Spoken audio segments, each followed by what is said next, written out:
So thinking about special types of quadratic equations that we can factor, special one for us to look at here would be something called the difference of two squares. And so here we're looking at factoring. So again, factor or factorize means put into brackets. So if we take a look here, one of the first tips I'm going to give to you is that the difference of two squares, well, difference means a minus. You're trying to find the difference between them.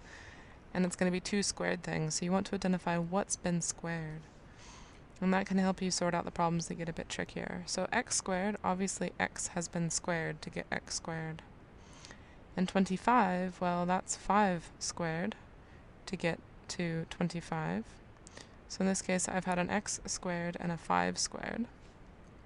And what happens there is we'll get two sets of brackets.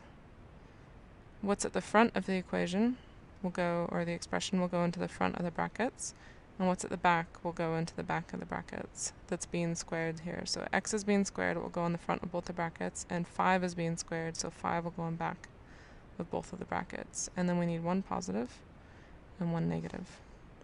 And that becomes your answer. And our reason for it, if you wanted to check, as well, if we expand it back out,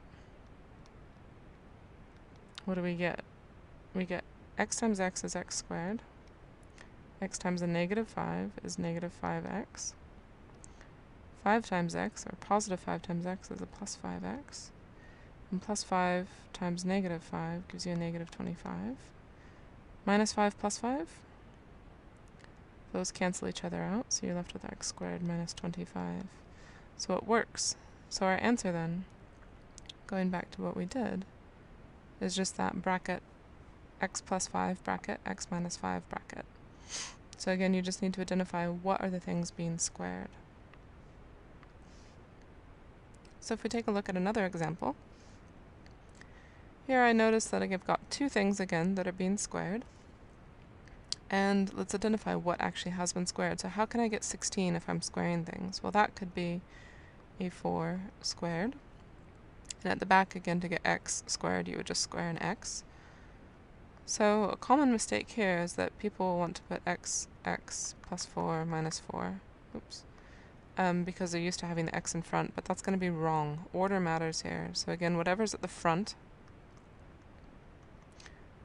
goes into the front of the brackets. So we see that we've got a 4 squared at the front, so the 4 needs to go at the start of the brackets. And an x squared at the back, which means we have got x at the back of the brackets. And then again, to make sure that middle term cancels out, we need one positive and one negative. So again, here the order matters quite a bit. Whatever's at the front goes into the front, whatever's at the back goes into the back of the brackets. Taking a look at another example, again, I just want to think about this as being, well, two things that have squared potential here. They're all squared terms. So how can I get 9 as a squared number? Well, that could be 3 squared. And let's think about this. 49 and x squared. Well, that's a lot of stuff there, but it's really two things, a number and a variable. So I know x squared will get me to x, but what will get me to 49? That's going to be a 7. So actually there I've got a 7 squared and an x squared to get me the 49x squared. So now that I know what's been actually squared, I'll put it into the brackets, and again, order matters. The 3 happens first in the expression, so the 3 will go at the front of the brackets. And the 7x, well, that's all those things together. The 7 and the x had to be squared to get 49x, so I'll put 7x at the back of the brackets because it is at the back of the expression. Then again, one positive and one negative. And it actually doesn't matter which one you make positive or negative. You could go negative first and then positive if you felt like it. It just matters that you have one of each, positive and negative, because it will help those middle terms cancel. So this is probably the trickiest of them. If we take a look at it, you'll notice that you have nothing obviously squared here. So it might take a little bit of thinking here. And actually, it's a thought process that I do pretty much every time I'm factoring anything, is look for any common terms that you see at the start to begin with. So what does a 12 and a 27 have in common?